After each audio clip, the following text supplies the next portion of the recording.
I was moved by this response to the Trump administration's assault on diversity, equity, and inclusion. In the words of an anonymous superintendent, still not signing a superintendent's response to the Department of Education's anti-DEI ultimatum. The federal government gave us 10 days to sign away our values. Here is our answer. April 8, 2025. To whom it may unfortunately concern, at the U.S. Department of Education, thank you for your April 3 memorandum, which I read several times, not because it was legally persuasive, but because I kept checking to see if it was satire. Alas, it appears you are serious. You've asked me, as superintendent of a public school district, to sign a certification declaring that we are not violating federal civil rights law by apparently acknowledging that civil rights issues still exist. You cite Title VI of the Civil Rights Act, then proceed to argue that offering targeted support to historically marginalized students is somehow discriminatory. That's not just legally incoherent, it's a philosophical Mobius strip of bad faith. Let me see if I understand your logic. If we acknowledge racial disparities, that's racism. If we help English learners catch up, that's favoritism. If we give a disabled child a reading aid, we're denying someone else the chance to struggle equally.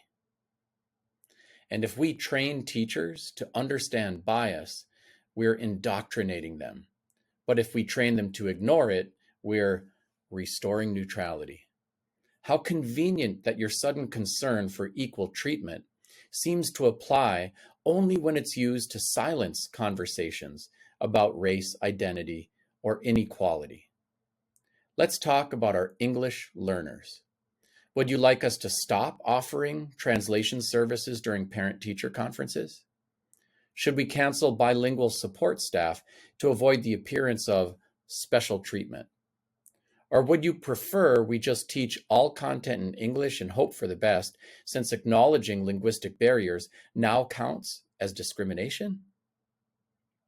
And while we're at it, what's your official stance on IEPs? Because last I checked, individualized education plans intentionally give students with disabilities extra support. Should we start removing accommodations to avoid offending the able-bodied majority? Maybe cancel occupational therapy altogether so no one feels left out. If a student with a learning disability receives extended time on a test, should we now give everyone extended time, even if they don't need it? Just to keep the playing field sufficiently flat and unthinking. Your letter paints equity as a threat, but equity is not the threat. It's the antidote to decades of failure. Equity is what ensures all students have a fair shot. Equity is what makes it possible for a child with a speech impediment to present at the science fair. It's what helps the nonverbal kindergartner use an AAC device. It's what gets the newcomer from Ukraine the ESL support she needs without being left behind. And let's not skip past the most insulting part of your directive, the 10-day deadline, a national directive sent to thousands of districts with the subtlety of a ransom note, demanding signatures within a week and a half, or else you'll cut funding that supports, wait for it, low-income students, disabled students, and English learners. Brilliant. Just brilliant. A moral victory for bullies and bureaucrats everywhere. So no, we will not be signing your certification. We are not interested in joining your theater of compliance. We are not interested in gutting equity programs that serve actual children in exchange for your political approval. We are not interested in abandoning our legal, ethical, and educational responsibilities to satisfy your fear of facts.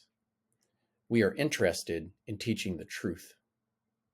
We are interested in honoring our students' identities. we are interested in building a school system where no child is invisible and no teacher is punished for caring too much. And yes, we are prepared to fight this in the courts, in the press, in the community, in Congress if need be. Because this district will not be remembered as the one that folded under pressure. We will be remembered as the one that stood its ground, not for politics, but for kids. Sincerely, District Superintendent. Still teaching, still caring, still not signing.